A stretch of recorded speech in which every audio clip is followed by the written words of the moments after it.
Hello everyone, আসসালামু আলাইকুম। আবার হাজির হয়েছি নতুন একটা রেসিপি নিয়ে, পাঙ্গাস মাছ বোনা।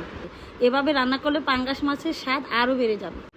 চলুন তাহলে দেখে নেই কী কী উপকরণ লাগবে। এখন নিয়ে নিলাম বড় সাইজের 6 পিস পাঙ্গাস মাছের টুকরা। হলুদ এবং লবণ দিয়ে 10 মিনিটের জন্য রেস্টে রেখে দিলাম।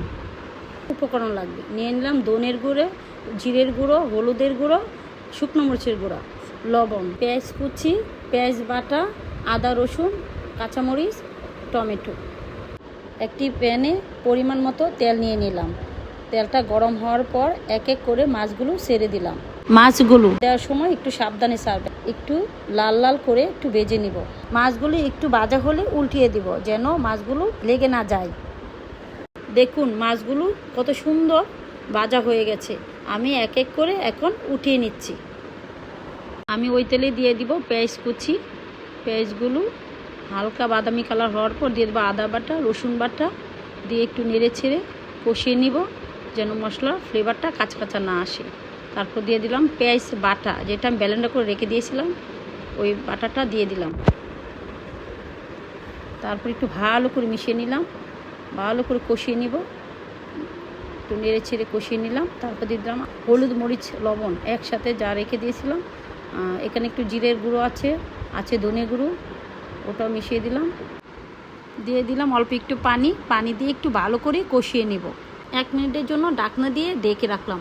1 মিনিট পর যখন ঢাকনা খুলব তখন ছেড়ে দিব টমেটো দিয়ে ভালো করে কষিয়ে নেব।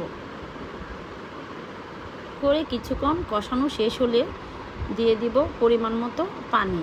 পরিমাণ বলতে 1 কাপের মতো পানি অ্যাড করব, কারণ এটা তো মাছ বোনা, মাছ বোনাতে পানি বেশি লাগে না। আবার একটু ঢেকে দিলাম। যখন পানিটা ফুটে যাবে তখন দিয়ে দিব এক এক করে সেই মাছ মাছগুলো আস্তে আস্তে ছাড়বেন, নইলে ভেঙে যাওয়ার আশঙ্কা থাকে। দিয়ে দিলাম মটরশুঁটি দিয়ে দিলাম কাঁচামরিচ দিয়ে 5 মিনিটের জন্য ঢেকে দিলাম। 5 মিনিট পর ঢাকনা খুলে দিয়ে দিলাম ধনে পাতাগুলো আমি ফ্রোজেন করে রেখেছি। ধনে পাতা দিয়ে কিছুক্ষণের জন্য আবার ঢেকে দিলাম। আমার রান্না প্রায় শেষ।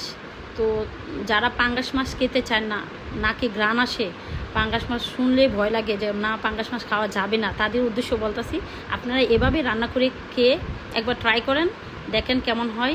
আমার রান্না প্রায় শেষ। তো আমরা সবাই পাঙ্গাস পছন্দ করি, তাই আমরা প্রায় সময় পাঙ্গাসও রান্না করি। তাই আমি রান্না করার পর রেসিপিটা আপনাদের মাঝে শেয়ার করলাম। তো দেখবেন কেমন হয়। তো যারা খান তাদের তো কোনো কথা না, আমার রেসিপিটা ফলো করবেন। যাদের আমার ভিডিওটা ভালো লেগেছে লাইক করে আমার পাশে থাকবেন। আল্লাহ হাফেজ, আসসালামু আলাইকুম।